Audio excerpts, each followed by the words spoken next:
अब जो गुफ्तगू होनी चाहिए ऑब्वियसली आप सबको पता है, पाकिस्तान क्रिकेट जो है वो हमारी पल्स है, और वो ऐसी पल्स है जिसको दुखती रग भी कभी कभी मुझे लगता है कि वो हो जाती है हमारे लिए अनफॉर्चुनेटली। उस पर बाद में आता हूँ, लेकिन पाकिस्तान का दौरा बांग्लादेश जो है it's just ahead of us, और ऑब्वियसली हमें एशिया कप के लिए, T20 वर्ल्ड कप 2026 के लिए वी हैव टू प्रिपेयर। और पाकिस्तान की टीम जो है वो दौरा करेगी बांग्लादेश का, मेरे ख्याल है बांग्ला नेशनल स्टेडियम में शायद मैचेस होंगे, और 3 मैचेस जो है हम खेलेंगे, और 20 जुलाई, फिर उसके बाद 22 जुलाई एंड देन 24 जुलाई, और 6 बजे जो है वो इंशाल्लाह ये मैचेस का आगाज होगा। अब जब जाहिर सी बात बांग्लादेश का टूर था, एक तो पहले कंफ्यूजन भी थी कि भाई हमारा स्क्वाड अनाउंस हुआ, ये नहीं हुआ। फिर जब वो अनाउंस हो रहा था लग नहीं रहा था कि ये जेन्युइन स्क्वाड अनाउंस हो रहा है, क्योंकि जो लोग अनाउंस कर रहे थे उनको कभी देखा ही नहीं था, हमें नहीं पता था ये कौन लोग हैं, तो वो उनको भी नहीं पता था कि वो कौन लोग हैं, या जो खिलाड़ी जिनके वो नाम ले रहे वो कौन लोग हैं। तो बहुत सारी कंफ्यूजन थी।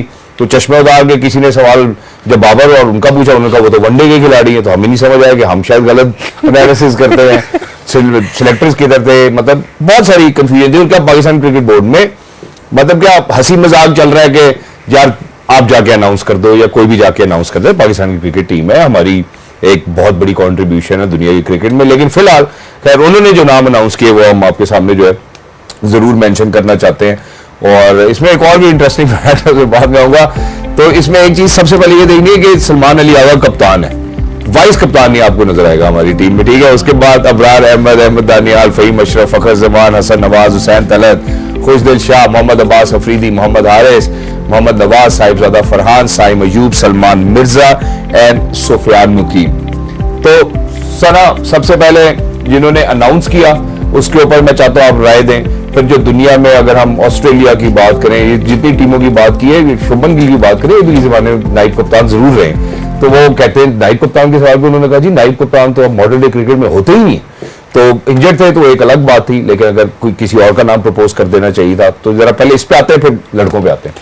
देखिए ओवरऑल मेरे नजदीक टीम हमेशा जब अनाउंस होनी चाहिए तो आपके जो जिन्होंने टीम सिलेक्ट की है और जिन्होंने आगे उस टीम को चलाना है, उन लोगों की प्रेजेंस वहाँ बड़ी जरूरी होनी चाहिए, ताकि आवाम को, फैंस को, जर्नलिस्ट को एक क्लियर पिक्चर मिल सके। अभी जब टीम अनाउंस हुई तो किसी को किसी बात का जवाब मिलता, वहाँ मौजूद था, एटलीस्ट इन तीनों में से किसी एक की प्रेजेंस वहाँ पे जरूरी थी, और वो एक्सप्लेन करते कि हमने ये फैसला किया तो हमने क्यों किया, हमने इसको अगर अभी नहीं रखा तो क्यों नहीं रखा, इसको हम लेकर आए हैं तो क्यों लेके आए। ये वो सवाल होते हैं जो हम समझना चाह रहे होते हैं कि टीम का थिंक टैंक का माइंडसेट क्या है। सो वो जवाब आपको मिला नहीं, तो वो जो प्रेस कॉन्फ्रेंस के नाम पर आपने एक चीज वहां पे अरेंज की, उसका मकसद खत्म हो जाता है जब आपको वो जवाब मिलता नहीं। सो वहां से थोड़ी सी एक ऐसी फीलिंग आती है कि शायद सीरियसनेस नहीं है, या उस चीज़ की वो समझ नहीं है जो होनी चाहिए। ठीक है, हर बंदे की अपनी एक पोजीशन होती है, हर मीडिया डायरेक्टर का अपना एक काम है, जो आपके चीफ सिलेक्टर है उनका अपना ये काम है, पर सिलेक्शन से रिलेटेड जो चीज़ है वहाँ पर इन तीनों पोजीशंस में से चीफ सिलेक्टर या कोई और सिलेक्टर या कोच और कप्तान, इनमें से किसी एक की प्रेजेंस वहाँ ज़रूरी थी, क्योंकि अभी तक बहुत से सवाल हैं जो हम सब समझ रहे हैं, सोच रहे हैं, अपनी तरफ से सोच रहे हैं कि ये चीज़ ऐसी क्यों हो गई और ऐसी क्यों नहीं हुई। तो आई थिंक वो क्लैरिटी नहीं मिली उस प्रेस कॉन्फ्रेंस में। इसके बाद मजीद और क्या बोल सकते हैं। चले मेरे ख्याल है सब्जेक्ट को थोड़ा सा आगे लेकर बढ़ते हैं। तो अब सबसे पहले जो बात मैं करना चाहता हूँ, जहाँ पे मैंने पहले शुरू में तस्करा किया था कि कुछ कनेक्टिंग फ्लाइट्स लैंड हो रही हैं, कुछ डायरेक्ट फ्लाइट्स भी लैंड हो रही है। So inclusion of Mohammad Nawaz, Ahmed Daniyal, Salman Mirza, exclusion of Naseem Shah, Wasim junior, Hasan Ali, what's happening? इस सवाल से पहले अगर आप इजाजत दें, जी जरूर, आपने कप्तान से बात की थी, मुझे एक चीज़, अगर साल के लगभग अगर मैं कहता हूँ पाकिस्तान क्रिकेट बोर्ड की बात करें, तो आपने या मैंने कब देखा है कि आपका हेड कोच एक टेक्निकल डायरेक्टर होता है, एक अल्फाज वो हमारे यहाँ पर है नहीं, तो आपका आ जाता है डायरेक्टर ऑपरेशंस कर लें या डोमेस्टिक क्रिकेट का जो ऑपरेशंस को देख रहा है, जो डोमेस्टिक क्रिकेट का जो हेड है, कब आपने देखा होगा साथ बैठ के उन्होंने प्रेस कॉन्फ्रेंस की हो? मैं कुछ नाम नहीं कोट करना चाहूंगा, बहुत सी जगहों पे आपको पता सोशल मीडिया ट्विटर पे अब चल रहे हैं कि हमारे पास सेलेक्टर होते हैं। आपने अगर पीएसएल के ड्राफ्ट में दोबारा जाना है तो फिर आपकी मर्जी, आप नाम लेना चाहे ले लें। नहीं मैं नहीं आपने मेरे साथ बाहर बोल वैसे एक दो जगह हमारी टीम जी, अगर थोड़ा सा बात करें तो चलो वसीम भाई की बात करता हूँ। वसीम भाई का नाम बहुत ज्यादा आजकल फिर वापस स्टार्ट हुआ है कि जी एक होते थे सिलेक्टर हमारे पास, लैपटॉप खोल के सारा प्रॉपर ब्रीफ करते थे कि लड़का क्यों ड्रॉप हुआ है, इसकी रिसेंटली परफॉर्मेंसेस क्या थी। जब तक मैंने खुद काम नहीं किया, मैं ऑन अ सीरियस नोट, जब तक मैंने खुद काम नहीं किया मैं खुद डाउट करता था यार आखिर है क्या। जब वसीम भाई के साथ काम किया तो मुझे समझ आई कि यार हाँ ये चीजें हैं। कॉन्फ्रेंस हो रही है, टीम सिलेक्शन की बात हो रही है, आपका हेड कोच कैप्टन की इतनी ज्यादा जरूरत उस वक्त नहीं होती, वो प्रेस ब्रीफ के अंदर होती है। आपका जो डोमेस्टिक क्रिकेट को जो हेड कर है, जिसके पास पूरा बंदा पड़ा हुआ है कि परफॉर्मेंसेस क्या है, उसका बैठना हुआ लाजमी होता है ताकि वो सवाल जवाब का जवाब दे सके। ये चीज आपकी मिसिंग फैक्टर आपको बहुत अरसे से नजर आ रही है, वो नहीं होते। कभी जुनेद आ जाते हैं वो कुछ और बात करते हैं, कभी डोमेस्टिक वाले आते हैं वो कुछ और बात करते हैं। आई डोंट नो कि आखिर खिचड़ी क्या पक रही है। अगर इस स्क्वाड की बात करें, जो आपने पैराशूटर्स की बात की, पाकिस्तान के प्लेयर्स हैं, मैं आज भी उस चीज पे कायम हूं कि यार आपने बैकअप करना, अगर आप नए फ्रेश माइंड के साथ जा रहे हो, लड़कों को बैकअप करो। थोड़े से मैचेस हैं, आपने 3-4 चीजें हैं, आपने 8वीं पोजीशन से सुपर 6 के अंदर आना, आपने ओलंपिक्स के लिए क्वालिफाई करना है, बहुत सी चीजें चल रही हैं। फिर आपने एशिया कप खेलना है, वर्ल्ड कप खेलना है, उसके लिए करना है, बैकअप प्लेयर्स हैं। लेकिन कुछ प्लेयर्स जैसे हुसैन तलत की अगर बात करें, मेरी टीम का खुद भी वो हिस्सा रहे हैं, बलोचिस्तान के लिए खेलते रहे, फर्स्ट क्लास के अंदर परफॉर्मेंस आपको नजर आती है, सारे मामला हैं। लेकिन अगर हालिया परफॉर्मेंसेस देखूं, चाहे पेशावर ज़ल्मी के लिए बड़ी की पोजीशन पे खेल रहे थे, उनकी एज सच कोई आपको इंप्रेसिव परफॉर्मेंस नजर नहीं आती। 4डे क्रिकेट के अंदर भी एज सच इंप्रेसिव नजर नहीं आती। आपने जाके बात करूं तो आई डोंट थिंक सो कि उनकी इतनी ज्यादा यूटिलाइजेशन हो सकती है एज एन ऑलराउंडर। आपके पास ऑलराउंडर्स बहुत थे, आमिर जमाल तो चले, एक लेटेस्ट एंट्री आपके पास नजर आती है ना। इससे पीछे आप चले जाएं, आमिर अमीन को किसने खत्म किया? पाकिस्तान क्रिकेट बोर्ड ने खुद खत्म किया। वन ऑफ द टॉप आपके पास एक ऑलराउंडर जेन्युइन बन रहा था जी। उसके बाद अमाद भट्ट था, आप एक T20 मैच के लिए इंग्लैंड लेके गए, उसके बाद दुबई वापस आए, आपने उसको ड्रॉप कर दिया विदाउट एनी रीजन। आपने खुद लड़के तबाह किए, या तो बेचारे मुल्क छोड़ के बाहर चले गए। ठीक हो गया। अब ऑलराउंडर्स की बात की, मैं उस पर बाद में आऊंगा। 4 ऑलराउंडर हम खिला भी रहे, उस पर बाद में बात करते हैं। जो सवाल है वो ये कि इंक्लूजन किस बेसिस पे हो रही है और एक्सक्लूजन किस बेसिस पे हो रही है? यार इंक्लूजन मैंने कहा ना, पैराशूटर्स हैं कुछ। चलिए अगर एक की बात करूं, दानियाल की, with due respect, he is a good prospect, pace है, सारा कुछ है। एक मैं वही कह रहा हूं, अगर आप थोड़ा सा बैकएंड पे चले जाओ, इतने ज्यादा कोई T20 मैचेस है नहीं, डोमेस्टिक में उनका थोड़ा सा इंजरी प्रोन आपको पता है एक मामला रहा है। लेकिन मैं फिर कहूंगा कि आपने बांग्लादेश और चले अगर आप पाकिस्तान विकेट्स की बात करते हैं, दानियाल के अगर आप इस वक्त स्पेल्स भी निकाल के देख लें, वो ज्यादा बैंग करते हैं क्योंकि पेस अच्छी है, with short pitch deliveries, variations बहुत कम है। मैं बड़ा हैरान था जिस वक्त अली रजा का नाम नहीं आता, जो पेशावर ज़ल्मी के पेस बॉलर है, उन्होंने इधर परफॉर्म करके PSL के अंदर दिया, सियालकोट रीजन को जितवा के दिया, एक डोमेस्टिक क्रिकेट का एक्सपीरियंस भी है, फिर उसकी बॉल बड़ी अच्छी अंदर निप होती है। आप प्रोस्पेक्ट देखते हो कि जिसने आगे फ्यूचर के लिए सर्व करना है, ये अच्छे प्रोस्पेक्ट्स हैं, लेकिन इनके अंदर कितना फ्यूल टैंक है, कितनी देर तक ये सर्व करेंगे पाकिस्तान को, ये बहुत बड़ा एक सवाल होगा। आप बैठ के तो पर्चे ऐसे करके कह रहे हैं कि जी वो T20 के हमारे प्लान्स में नहीं है। कल कोई अगर वर्ल्ड कप से पहले भी जाके वो बिग बैश के अंदर परफॉर्म कर देते हैं, तो क्या प्रेशर आप कंटेन करोगे? वो जो प्रेशर आपके ऊपर एकदम आएगा कि जी वो 3-4 स्टडेड प्लेयर्स T20 में अगर नहीं है तो परफॉर्म कर रहे हैं, आज उनका जवाब दें जी कहां गया, तब तो किसी ने पर्चा यहाँ नहीं करना। एग्जैक्टली, सो नोटेड। मैंने सुना इंक्लूजन, एक्सक्लूजन, पैराशूटर्स, प्लान में, कैंप्स में, तो कैसे देखते हैं? देखिए कुछ इंक्लूजन्स तो समझ आती हैं। आप जब मोहम्मद नवाज को देखते हैं टीम में तो समझ आती है कि अच्छा शादाब की इंजरी हुई है और शादाब को आप as a batting allrounder use कर रहे थे। हम बार बार सोचते थे कि शादाब के 2 ओवर जरूरी हैं, 4 ओवर जरूरी हैं, उनको रिप्लेस करना था। तो चलिए नवाज की एक बात समझ आती है, सीनियरिटी है, एक्सपीरियंस है, आप उनको वहां पर as a spin bowling allrounder, batting allrounder साथ जो बॉलिंग करता है, जब थोड़ी सी स्लो विकेट्स होंगी, बांग्लादेश में भी उसी तरह की विकेट्स होंगी जो हम बाद में वर्ल्ड कप का सोच रहे होंगे, श्रीलंका में जब विकेट्स पे हम जाएंगे। जो मसला आ रहा है ना, देखिए शहजाद, ग्रूमिंग का जब हम बात करते हैं, हम अभी टेस्ट क्रिकेट के ऊपर भी जिक्र जब कर रहे थे कि हमारे प्लेयर ज्यादा लंबा नहीं खेल पा रहे। आप पहले के जमाने के क्रिकेटर्स देखें ना, एक तो वो खुद पढ़े लिखे बैकग्राउंड से आते थे, उनके अंदर कुछ अवेयरनेस थी। दूसरा, उस टाइम पे काउंटी कल्चर के अंदर भी एक कल्चर था ग्रूमिंग का, वो प्लेयर्स को बनाने पे प्राइड फील करते थे। आज जब आप लीग क्रिकेट से देखते हैं, लीग क्रिकेट सिर्फ लेती है प्लेयर्स, उनको होता है इससे परफॉर्मेंस लो और ये जाएं, उधर ग्रूमिंग का इतना एस्पेक्ट नहीं है। शाहनवाज वानी कहाँ गया, एहसानुल्लाह कहाँ गया? फेम मिलता है, उनको हैंडल करना नहीं आता, उनको समझ नहीं आती कि हमने इस पैसे का, इस पॉपुलैरिटी का क्या करना है।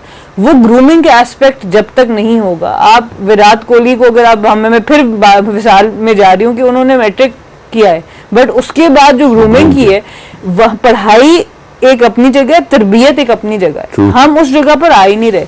जिसकी वजह से हम सुपरस्टार्स, मेगा सुपरस्टार्स प्रोड्यूस नहीं कर पा रहे हैं। शोएब भाई हमारे साथ यहाँ मैं अभी यही कहने लगा था। शोएब भाई, उनको आप देखें कि ऑफ द फील्ड उनकी जो ग्रूमिंग है, जो बातचीत है, जब वो मसल्स की बात करेंगे या साइंस की, हर चीज को, बाजिद भाई को आप जिसको भी आप देखें, उनको खाली क्रिकेट की समझ नहीं, उनको दुनिया की भी समझ है, पॉलिटिक्स की भी समझ है, बाकी इकोनॉमिक्स की भी समझ है। तो हमें इस तरीके से अपने प्लेयर्स को डेवलप करना है, जो कि अगर आप पिछले 10-15 सालों में देख लें, बहुत कम ऐसे प्लेयर्स आए हैं कि हम समझ सकते हैं। तो ये जब आप इस मिक्स को भी देखते हैं और चेंजेस को भी देखते हैं, हम इतनी फ्रीक्वेंट चेंजेस कर रहे हैं कि हम कुछ डेवलप नहीं कर पा रहे। 2 साल के बाद फिर हमें वापस जाना पड़ता है सीनियर प्लेयर्स की तरफ, जो हमने पिछले वर्ल्ड कप में भी देखा कि जिनको थोड़ी समझ है, जिनको थोड़ी अवेयरनेस है, हम वापस फिर उनकी तरफ चले जाते हैं। तो अनलेस हम उसके ऊपर आएंगे, प्लेयर्स को थोड़ा टाइम देंगे, उनको थोड़ा सा बैक करेंगे, उनको सपोर्ट। अब कैमरून ग्रीन की बात हम कर रहे थे, नहीं परफॉर्म कर रहे, पर लगा हुआ ऑस्ट्रेलिया उनको बैक करने में। तो वही बात है जो बाजिद भाई भी बात करते हैं कि टीम में आना भी मुश्किल होना चाहिए, निकलना भी मुश्किल होना चाहिए। हमारा आना भी बड़ा आसान हुआ है और निकलना भी बड़ा आसान हुआ है। शहजाद भाई, अगर जिस वक्त आप प्लेयर्स की बात करते हैं, पाकिस्तान में जब आप बांग्लादेश के खिलाफ खेले तो अच्छी बात है, मैंने कहा ना कि कॉन्फिडेंस मिला लड़कों को, स्ट्राइक रेट को आपने 200 टच भी किया।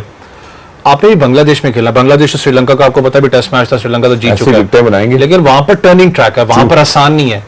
मैं ओपनर्स के बात कहूंगा, जो आपका रियल टेस्ट है T20 के अंदर, आपका मिडिल ऑर्डर बैट्समैन आपको जितवा के देता है। अल्लाह करे टच करें, लेकिन 170-180 टच करना स्ट्राइक रेट नहीं आसान। हम उस दिन भी ये बात कर रहे थे कि जो पाकिस्तान क्रिकेट बोर्ड के, ठीक है, जो प्रेजोनिंग बहुत अच्छी है श्रीलंका के साथ, एटलीस्ट वर्ल्ड कप से पहले यार एक सीरीज तो फुल फ्लेज करो ना श्रीलंका के अंदर, ताकि आपके पास एक टेस्टिमोनियल पड़ो कि यार लड़कों ने परफॉर्म की जाके कैसे किया है। क्योंकि ये बांग्लादेश सीरीज, बांग्लादेश आपको पता है आसान नहीं होगा बांग्लादेश के अंदर, मुझे पता है अप्स एंड डाउन्स हैं, यूएई से हारा हुआ है, T20 स्क्वाड उनका डिस्टर्ब है, लेकिन फिर कह रहा हूं स्पिनिंग ट्रैक के अंदर ये जो बैट्समैन है आपके, वो स्टेबिलिटी नहीं है इन्होंने, क्योंकि आपको स्ट्राइक रेट मेंटेन करके रखना है, वो टेस्ट होगा कहीं ना कहीं। इट्स बेस्ट कि अगर श्रीलंका सीरीज बीच में एग्जैक्टली, और मेरे ख्याल है इसीलिए मोहम्मद नवाज का इंक्लूजन है, सुफियान मुकीम का भी इंक्लूजन है। और यही बात आज सुबह में मैडम सना ने भी की थी, जब हमने वुमेन्स क्रिकेट टीम के वाले से बात की कि उनकी कुछ सीरीज होनी चाहिए वर्ल्ड कप से पहले। मैं एक छोटे वक्फे की जानिब बढ़ना चाहता हूँ, लेकिन जाने से पहले एक और अंदिया छोटा सा देता चला जाता है, और वो ये कि उसी प्रेस कॉन्फ्रेंस के दौरान जब बाबर और रिजवान के वाले से सवाल हुआ तो चश्मा उतार के बड़े प्यार से कहा कि ये आप वनडे खिलाड़ियों की बात कर रहे हैं मेरे से, अगर भाई हम उनकी बात कर रहे हैं तो वो कैंप का हिस्सा क्यों है? क्या ये अननेसेसरी नहीं है उनके लिए कि वो फिर कैंप्स का हिस्सा हो जिसमें हार्ड हिटिंग सिखाई जा रही है? टेस्ट मैच में कराएंगे आप हार्ड हिटिंग, या आप वनडे में हार्ड हिटिंग कराना चाहते हैं? After short break, don't go anyway, will be right back, game on है। Welcome back, thank you so much हमारे साथ जुड़े रहने के लिए, बहुत बहुत शुक्रिया। ब्रेक पे जाने से पहले जैसा कि मैंने तस्करा भी किया था कि जो सवाल मैं जरूर पूछना चाहता हूँ वो ये है कि अगर बाबर, शाहीन और रिजवान जो है वो T20 स्क्वाड का हिस्सा नहीं है तो वो कैंप का हिस्सा क्यों है? कि इसके पीछे क्या वजह है, क्या वजूहात हमारे स्किपर देखते हैं? मैं जरा स्किपर से पूछना चाहता हूँ ये बात। तो वो अब T20 स्क्वाड का हिस्सा तो नहीं, आपको याद होगा शोएब भाई यहाँ मौजूद थे, शाहीन के हवाले से सवाल पूछा, बाबर के हवाले से पूछा, उन्होंने कहा जी इनको तो खेलना चाहिए और होना भी चाहिए। स्क्वाड में तो नहीं है बांग्लादेश के अगेंस्ट, उनकी क्या मेंटालिटी हो सकती है, और अगर नहीं है तो फिर कैंप का हिस्सा क्यों है? देखिए, जिस तरह जनरली, अब मुझे माइक हेसन का इंडिविजुअली तो नहीं पता, पर्सनली उनके साथ काम नहीं किया, बट जनरली जब मैंने फॉरेन कोचेस को काम करते देखा तो उनकी एक अच्छी चीज़ मुझे ये नज़र आती है, वो किसी को राइट ऑफ नहीं करते। अगर वो इस वक्त समझ भी रहे हैं कि इस वक्त की जो ब्रांड ऑफ क्रिकेट में T20 में बाबर और रिजवान को वो नहीं इंक्लूड करे, तो वो उनको एक बेंचमार्क जरूर देंगे कि इस तरीके से हम चाहते हैं आप खेलें। अगर आप रिजवान की जितनी थोड़ी सी फुटेज मैंने देखी है, उससे नजर ये आता है कि ऑफ साइड को खोलने की बात हो रही है। ज्यादातर मोहम्मद रिजवान की अगर आप बैटिंग देखें तो उनकी लेग साइड के ऊपर रन ज्यादा करते हैं। तो जब आप उनके स्कोरिंग रन्स की बात करते हैं या बाउंड्रीज की बात करते हैं तो वो लेग साइड पे ज्यादा आती हैं। अभी जितनी थोड़ा सी हमने क्लिप्स देखी उसमें नजर ये आ रहा है मिड ऑफ के ऊपर से, कवर के ऊपर से जाने की बात हो रही है, और वो बहुत जरूरी है मोहम्मद रिजवान की गेम में, और वो फर्क ला सकता है कि आपका स्ट्राइक रेट 120 से 140 से 150 पे चला जाए। ये छोटी छोटी चीजें करनी पड़ती हैं, और अगर कोई कोच ये करवा पाया रिजवान और बाबर से, वो कॉन्फिडेंस लेवल और वो ट्रस्ट लेवल बन चुका, तो ये हमारी क्रिकेट के लिए बेहतरी की बात होगी कि हम उन लोगों से वो काम ले लें जो टेक्निकली सॉलिड हैं और जो कंसिस्टेंटली रन्स कर सकते हैं, अगर वो स्ट्राइक रेट तक पहुंच जाए। सो आई थिंक अगर ये थोड़ा सा रूम हम दे भी देते हैं, थोड़ा सा उनको रेस्ट दे के, मैच प्रेशर से ऑफ करा के, और उनकी स्किल के ऊपर काम करके, उनके माइंडसेट के ऊपर काम करके, क्योंकि क्रिकेट से एक बात हमें सीखने को ये मिलती है कि आप जितना भी सीखें कम है। आप कितने भी ग्रेट प्लेयर बन जाएं, there is something else to learn.